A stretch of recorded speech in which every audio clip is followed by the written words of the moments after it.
everything else in life is, right? Like everything that you do, Next Gen Leader, has a second screen. You're probably on your phone right now listening to this, right? Like everything we do comes with an accessory screen and has meaningful ways to like, heart, comment, or otherwise. And so to think that all of our sermons would be our hands folded for 45 minutes patiently while we wait, like that's just, it's not realistic. And so I think finding new communication ways, yes, preach, yes, scripture, yes, teach, but finding those live feedback ways to intersect, dialogue, update, and do, I think it matters. This is where, especially if you're in a smaller setting with like a group of like young adults or teens, man, engage the room. Like I would, if you're a guy or a girl that likes to take questions at the end, I would take them throughout. Like make that work for you in a way that feels as conversational as possible, because everything else in their life is. In this episode, we had the one and only Zac Workun of Youth Ministry Booster and Lifeway Ministries joining us for this episode, where we cover a lot of ground. We talk about digital ministry. We talk about how to be on the front lines of evangelism with students in this generation, about how to stay resourced and encouraged, and some things that as youth pastors today, you cannot miss doing ministry in 2024. So check it out. It's going to be an amazing episode. Zac, thanks for doing this, man. Ryan, good to be with you. But we should have just drove and met each other, man. We're only a couple hours away. What are we doing? Why are we not hanging out? Yeah.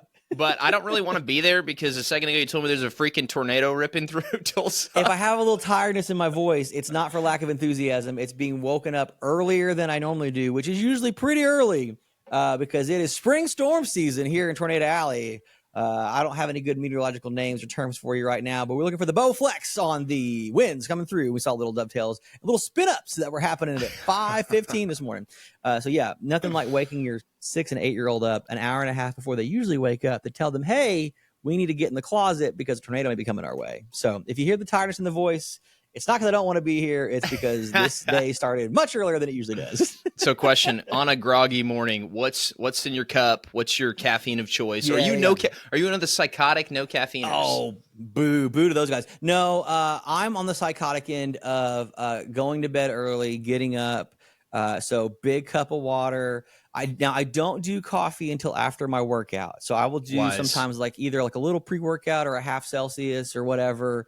I can't do black coffee before I work out. It makes my tum hurt.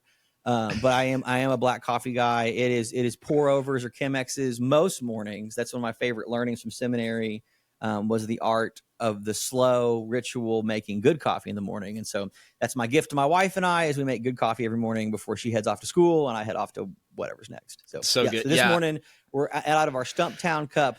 We're drinking, I think, Onyx coffee. So let the battle begin. Hey, I only recently canceled my Onyx subscription because of the cost.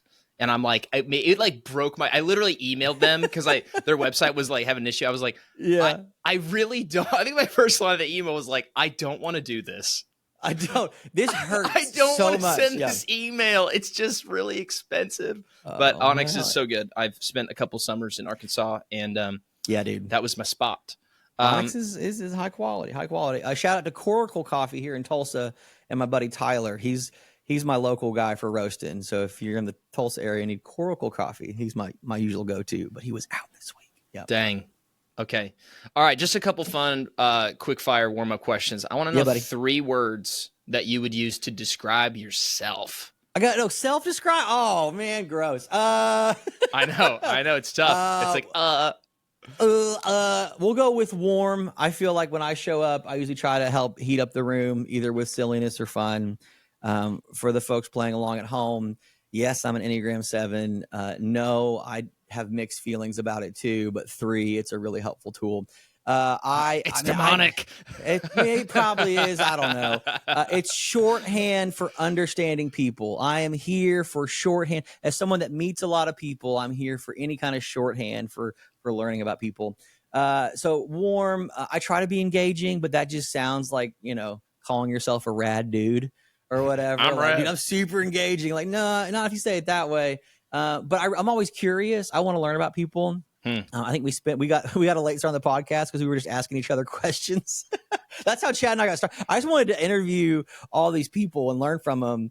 And it was like, well, you should at least record it and put it out there. Because for me, like, I just want to learn from folks. Like, that's I went to school too many years, and read too many books. I just want to be curious and learn and ask questions. Absolutely. I mean, and that's part of what motivated me to do this is just like, I'm Yeah. trying to learn, I'm trying to grow. I'm in Yep. coming on year 8 at my youth ministry in Kansas City. And it's like, there's just always like God's doing amazing things all over the country with so many different Yes. people.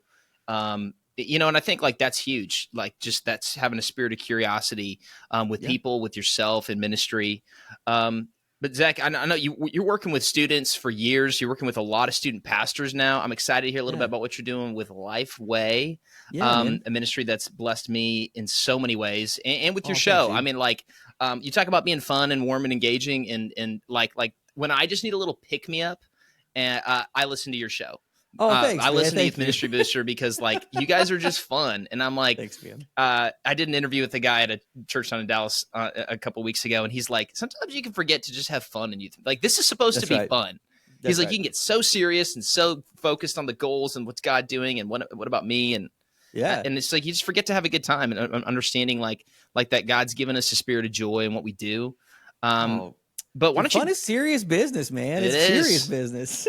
It is. It is. Yeah. And it's hard work too. That's why I always want to push back. I think some folks that are fun avoidant, it's hard work. It's thinking through things that would involve and engage folks in a fun and meaningful way. Like, that's not a freebie. Like if it was a freebie, you would do it. Like the reason we avoid it is because hard work, but it's important work. So what are some things that you do kind of day to day, just to like, with your team and with yourself, just to like lighten the mood, just like creating a culture of fun, life-giving environment, because it's hard if you can get so focused. I work for Lifeway, and we have a lot of Zoom calls. So a lot of remote work. We have people that work all over the country, regionally and remotely. I have become the king of the Zoom chat side conversation in a meaningful way. Like I didn't know that it was such a big thing, but apparently I've been known to do that. Like we'll get in a meeting with 4 or 5 people, and like I'll use the chat as a tool. Like are you a GIF guy? Is it just like it's not always GIF? It's more just like little sidebars of like, here comes Brad with a big comment or whatever. And so like it becomes this like almost Twitch stream of like, we're talking about a thing. Now I try to be careful if it's like a heavy moment, but if we're just doing updates and it's like this new book coming out, I'm like, oh, that cover looks sick. I mean, just stuff that you would maybe say if you were in person, but just a little bit like texty, Gen Z, maybe 5. Because sometimes you get in those Zoom meetings, man, like everybody else, when your hands are folded and you're just like, okay, Ryan, finish. But if the chat is lively, and especially if people that are running the meeting can engage with the chat, that brings everybody in, because I'm always the guy I'm often the guy that's always remote. And so I want to feel as present and involved as possible. And so the Zoom chat thing is real. Also like our team stuff, like some people use Teams to get work done. I send serious emails and hilarious Teams messages. That's my hope. Yeah. Well, it's interesting, even though like in the world that we live in, I remember during COVID when I don't know how many people listening to this would do a stream. You're like, we can't be in person, so for a little while we're going to be on YouTube. Stream the service, baby. Yeah. There was several of those that I got to go stand in the backyard because I was the guest speaker on a stream. It was the most wild thing, and it was kind of fun. Yeah. I just was like, it was an eye-opening experience for me in that season, though, because like, normally like, kids are like, every kid's kind of, you got to fight the dorking on your phone, and every pastor's navigate that. You're giving your talk. Like even on Wednesday, I got my 8th grade guys section. I'm like, stop getting on your phone, But like during that COVID season, I remember like the chat and the way that you can engage with kids in that way. It's like, it's just kind of how we're all wired now, of like, it was like all the whole time. And it was just revealing to me, like, how do we, maybe we can get there in a few minutes, but like utilizing technology to like get over some hurdles and challenges that we're facing as ministers today. If we want to go there, if we're talking next gen and communication tools, I want to push back. I don't have this figured out, but I want to push back on anybody that is still winding up for a 30-minute lecture as the solo mode for how you are preaching the gospel. That I love you, my friends, but a 35 to 45-minute lecture is from a bygone era. Like homilies in the New Testament are short. Sermons in the early church were not much longer. The 45-minute lecture is from an Enlightenment age. We live now in a very different time. Yes, I'm also concerned about students' attention spans, but I also know that you are fidgety too. And so finding those like asynchronous ways or those multitudinal ways. So it's like, there's a little piece of me sometimes that would wonder what it would look like to get up and teach to a live room. But this is it's the text in your questions thing. But if there was a live chat feature, maybe not on the wall, but to the speaker, like where people felt like they could engage with what's happening, because everything else in life is, right? Like everything that you do, next gen leader, has a second screen. You're probably on your phone right now listening to this, right? Like everything we do comes with an accessory screen and has meaningful ways to like, heart, comment, or otherwise. And so to think that all of our sermons would be our hands folded for 45 minutes patiently while we wait, like that's just, it's not realistic. And so I think finding new communication ways, yes, preach, yes, scripture, yes, teach, but finding those live feedback ways to intersect, dialogue, update, and do, I think it matters. This is where, especially if you're in a smaller setting with like a group of like young adults or teens, man, engage the room. Like I would, if you're a guy or a girl that likes to take questions at the end, I would take them throughout, like make that work for you in a way that feels as conversational as possible, because everything else in their life is. And so anyway, soapbox done. We're preparing for a preaching conference in a couple weeks. And so it's irrelevant. We already have told them they have to bring a 15-minute sermon, which they're like, ooh, that's usually shorter than I teach. And I'm like, hey, rise to the challenge. You're like, hey, why is the Catholic Church so big? Because they got a 7-minute homily, dog. They get out on time. I don't know. Because church is only 30 minutes. It's like right. Maybe they were on. Got to get them out of here. But no, I just the long form thing, man. I just I think that's one of the things I've just really been taken with, both in like work life, but also teaching stuff too. Yeah. Well, I mean, you work with a lot of youth pastors. You're in the youth ministry resourcing game world. Like that's your jam. So like, and then I know you do cohorts. We were talking about earlier. You're doing a lot of things, working with a lot of different people all over the country, world. What are some best practices on the communication piece? Like whether it's, hey, like, gosh, like this guy's doing this on social media. Like they're thinking different. They're doing this in sessions. They're thinking different. Like, maybe share some best practices or just a couple things you're like, these are at least areas to chew on with how to engage kids with content and teaching and the gospel in a way that's different than maybe we can get in that same old rut. Hey, real quick, I just want to say thank you so much for listening and watching this podcast, wherever it is, on Spotify, YouTube, Apple Podcasts, wherever you're watching this. And I just want to ask a big personal ask of you. And that is, one, if you are watching this and you're not subscribed, to please hit the subscribe button so that you can stay up to date on upcoming content coming your way, resources, videos, trainings, all those things. It does our show a huge service if you like the episode, if you subscribe, and please, if this is helpful for you, share it with a friend, someone in ministry, another youth leader, another youth pastor. That's how we grow this in order to impact and encourage more leaders in ministry. Thank you. I think a lot of people are obsessed with vanity metrics. So here's the thing that's really cool about a social media feed or algorithm. Whether you have 160 followers or 16,000, if you post regularly enough on Instagram or TikTok and they follow you, like the game is to have them follow you or interact with them, you're going to show up in that story feed just like their favorite celebrities are.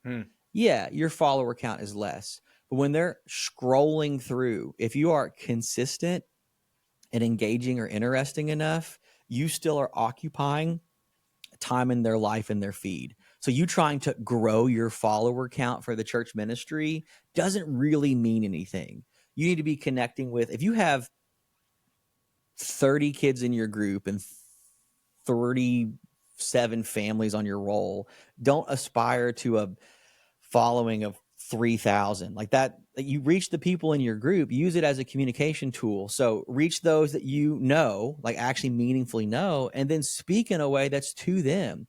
Dude, some of the stuff that's the grossest right now is that everything is an affiliate and everything is an ad. And so like if you show up and you're like, hey, Legacy Youth, what's up? It's me, Pastor Ryan, and just, man, what that tornado siren this morning was crazy, right? Like, I mean, again, like get as like local and like focused as possible to their world. So that way, when the next ad comes up for like Prime energy drink or for like this like makeup solution or whatever, it was like, man, Ryan just seemed real different. Like, be the different that you actually are, instead of being like, oh, fam, dodgeball going to be lit this Wednesday. And they're like, don't like. And so I think just to be as like truly you as possible. Some of the funniest accounts on TikTok to me are like, man, some of the funniest reels, some of the funniest shorts that I get are like just random people like in their truck, like in the drive-through, just giving commentary on something. Like, I don't know who this guy is, but it's so funny. Like, it just somehow the algorithm hits you, which is the biggest shift, I think, for this generation. Ryan, you seem like a young, handsome fella, but for millennials and older, we Googled everything. For Gen Z and younger, the algorithm have served it up to them.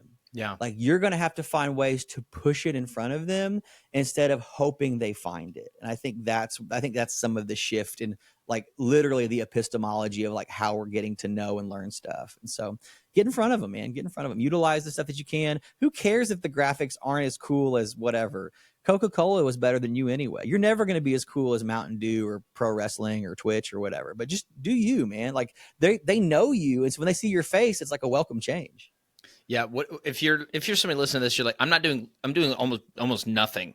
Where would you start? Where would you say, hey, maybe just start here? You don't have a media team. If you're doing almost nothing, and if that's because you don't feel like you know enough kids, find a way to send it out as a group me. Like, this is where like this is the like treating the Zoom chat like it's a big Twitch channel at work has been so fun. Dude, there's 7 people, right? But everybody knows everybody, and so it becomes hyper personal and relational.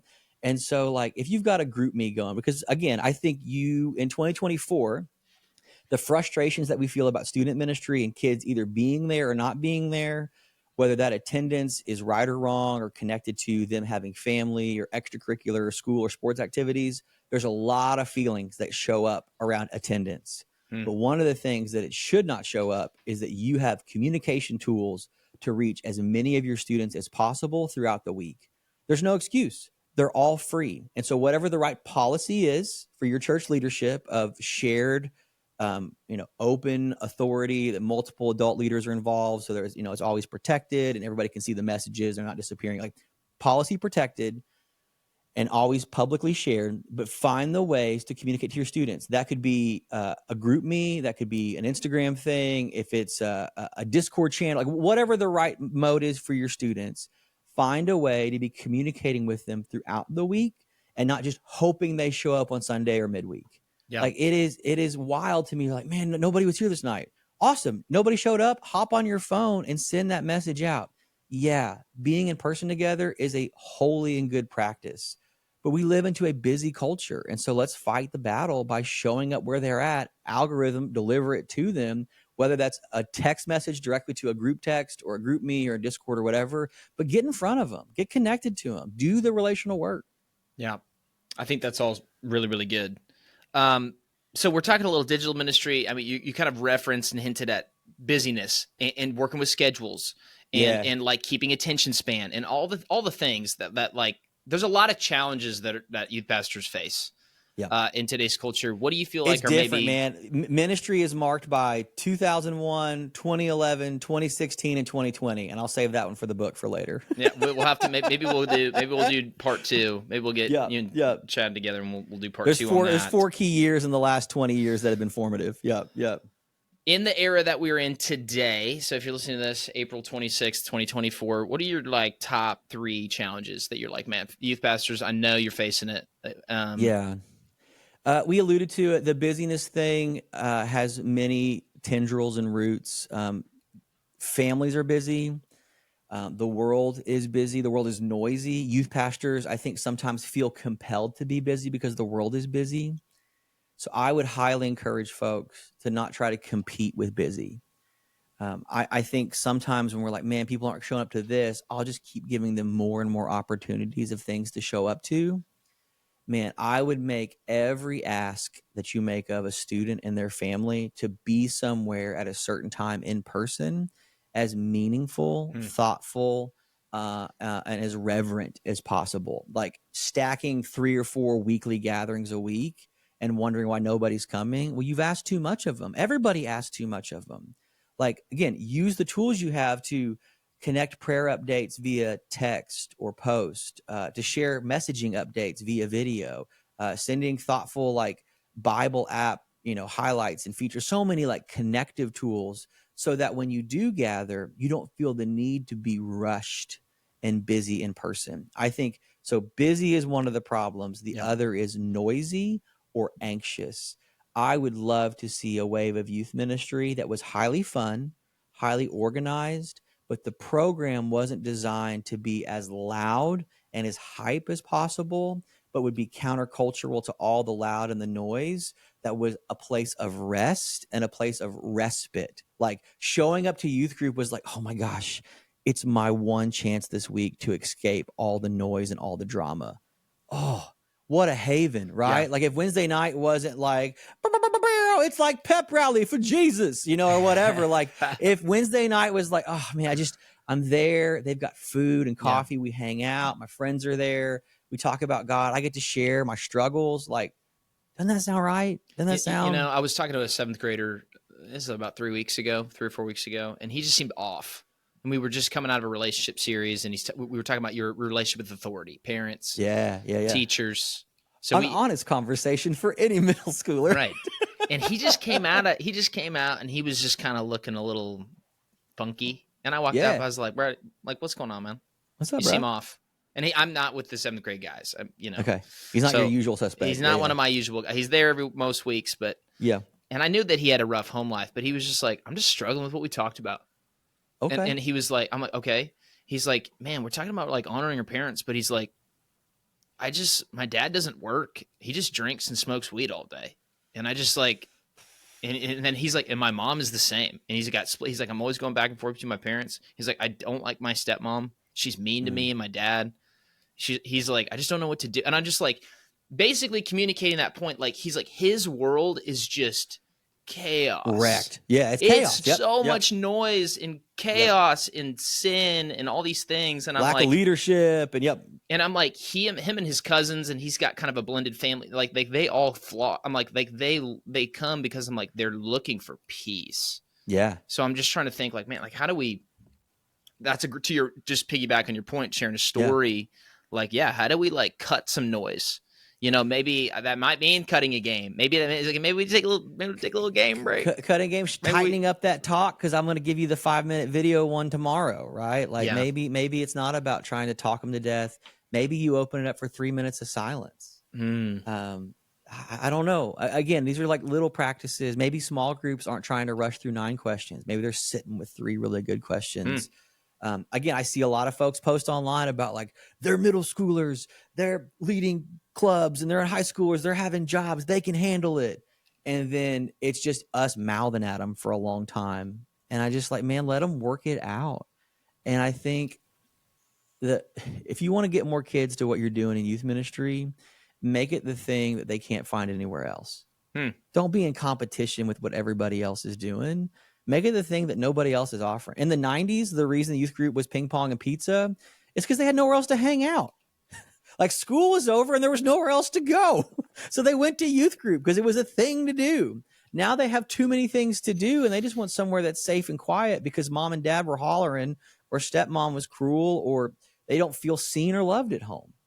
Man, you know what's really good for a place that doesn't feel seen or loved? A smaller youth ministry with adults that actually care enough to see and love you. Yeah.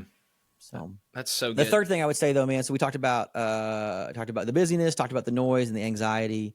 The third thing is you got to have a cup that's full enough to give something. This is my great concern for youth ministry right now, is we are trying to become a thing or do a thing and not become a thing.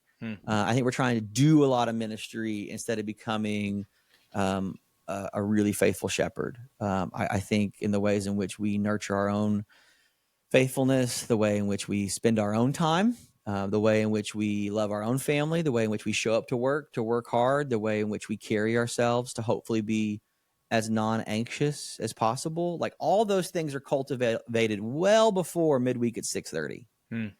All those things are an overflow into Sunday morning that like, if we're just masking it from 9 to 11 or from 7 to 9, it'll catch up with you. And, that's a harsh word, but it's a true word. And I'm living into it too. Like today I am spending some time for me because we've been on the road. and I need rest. Yeah. I'm worn out. I'm not who I need to be when I'm worn out. And I think for a lot of folks, man, like you have to fight for those times. Like you've got to work hard when you work hard, and you got to rest hard when you need to rest, and you got to love your family, and you got to do these things you know you need to do, because it's what you're asking them to do. Like this is the discipleship quandary. Like we are asking them to do a certain thing that I hope is true in you first. Like how many youth pastors hop up and are like, students, we need you involved in a small group. And I'm like, awesome, man. Terry, what small group are you in? Well, I mean, I'm busy putting all the other ones together. Awesome. So small groups are really important to you? Yeah. I've heard it said you don't ever trust a barista with white teeth. That's right. Don't trust I'm just going to say it. I'm not going to trust the Italian restaurant like guy that's not a little overweight. You know, you like, go to bro, a barbecue joint with skinny barbecue with skinny people, not my place, man. No, not like, my place. like it's just doesn't make sense. But to your point, I think like that modeling, like baristas just like drinking water. Like what coffee's your favorite? I mean, I like water. Oh, buddy. Oh, I don't drink it. Oh no.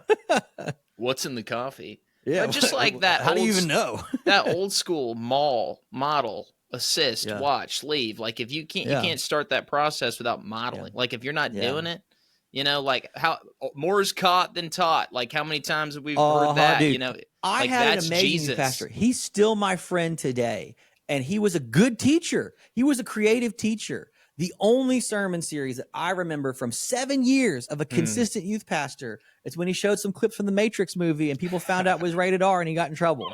That's it.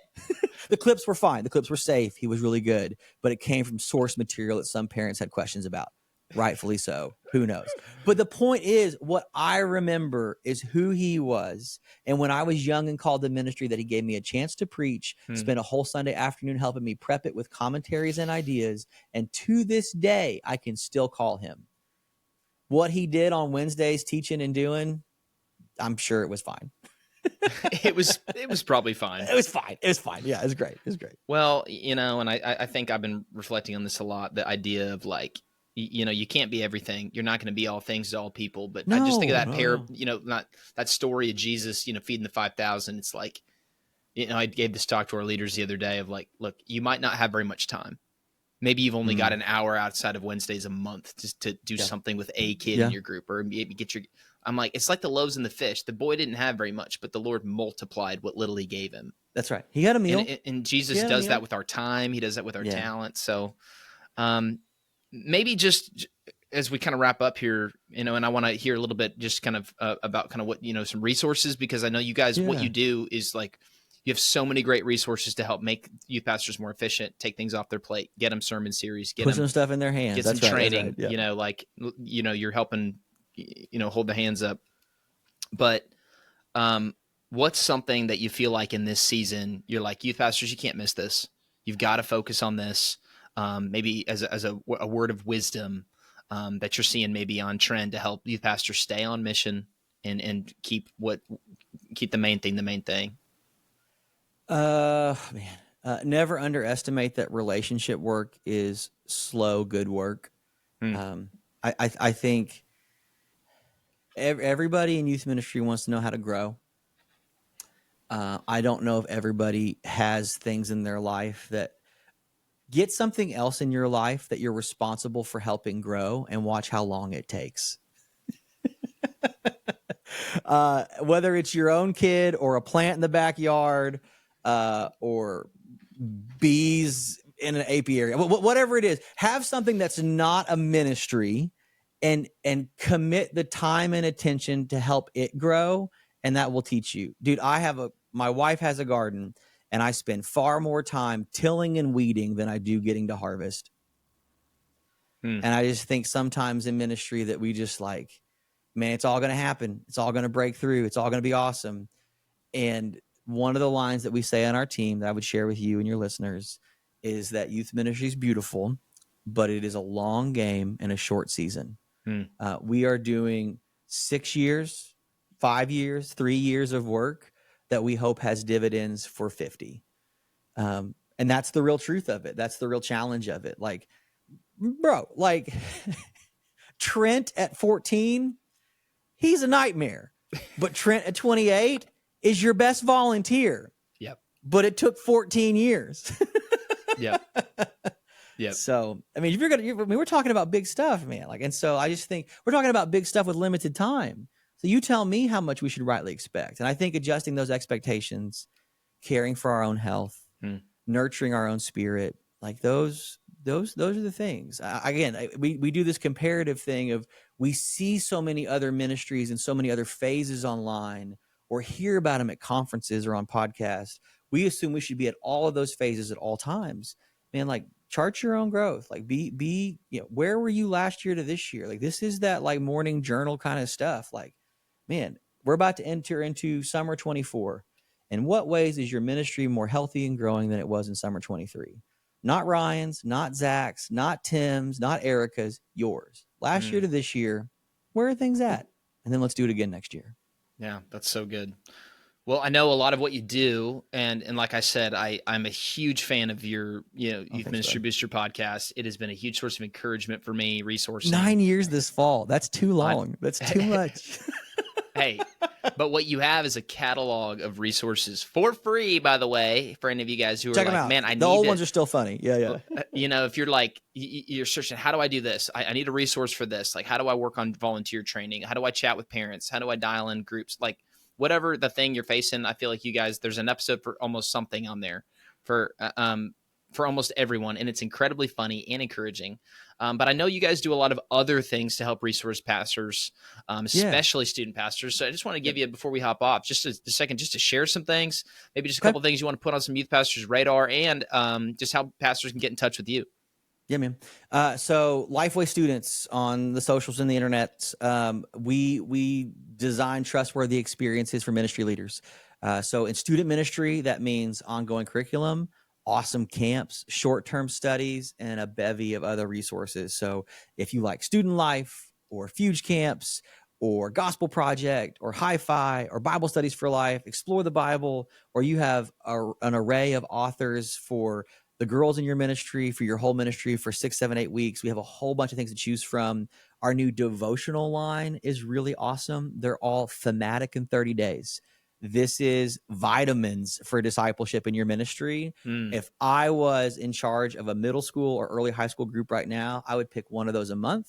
And if they fill it out and they turn it in, I would incentivize the heck out of it. Like make that the way to get the hoodie or the pizza party or whatever, because rewarding them for being in the Word every day, or at least most days for a whole month, will get you there. And they're thematic. So you can tie them to your sermon series, your pastor's sermon series. It's a win-win-win. So good. We just launched some new board games. So Lifeway games, and none of them are Bible trivia. So take that, haters. No, we got 4 new games. One is like a matching kind of like Spot It game where it's like a fast, like cool, like kind of art names of God. So it's a fun, maybe teaching thing, but it's just fun that way too. One is for the true gamers, the game Set, that has different little iconography where you like match and do. It's Trinity symbols. So for my Trinitarians looking for some way to introduce Trinitarian iconography to their students. But then Rank and Predictable are fun party games. Rank is a really fun spin on kind of a apples to apples, matchy whatever. But instead of picking one winner, you rank them and assign points. And then you can play fun things like the cornhole mode where you're trying to get exactly 13 without going over. And so watching people try to pick yours as second best and not top best is fun. And then Predictable is gamified would you rather that has our team in stitches, because I have to guess what I think you would pick, and then you have to figure out what you think I think you would pick. And whoever gets the right person gets the points. It's great. So you can check those out as well. And then, man, training stuff. We have conferences throughout the year. We're wrapping up right now, Youth Pastor Summit series. So every spring, 5 major metro cities. It's a $15 conference. Bring as many of your people as possible. Our preaching event every May called The Experience, where it is truly experiential. And then the big thing to probably share, because of the season that we're in this summer, if people want to get signed up for Youth Ministry Booster, it's our online community, the cohort stuff that we were talking about at the earlier part of the show. This year's season is highly practical. It is our whiteboard season. So we are literally going to map out on a whiteboard how you might do follow-up or parent ministry or small groups or plan your week, because we want to give you the not just good tools, but the hyper-specific ones too. So So good. And Zach, if anybody wants to get in touch with you, hey, they missed something, they want to just reach out to you, what's the best way to do that?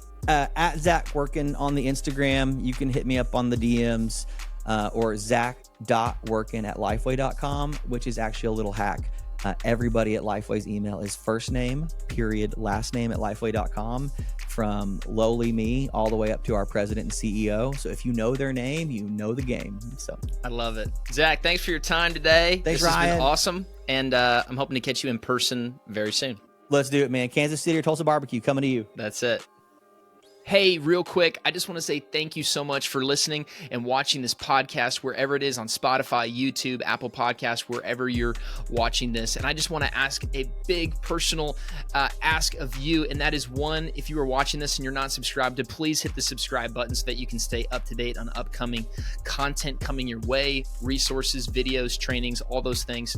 It does our show a huge service if you like the episode, if you subscribe, and please, if this is helpful for you, share it with a friend, someone in ministry, another youth leader, another youth pastor. That's how we grow this in order to impact and encourage more leaders in ministry. Thank you.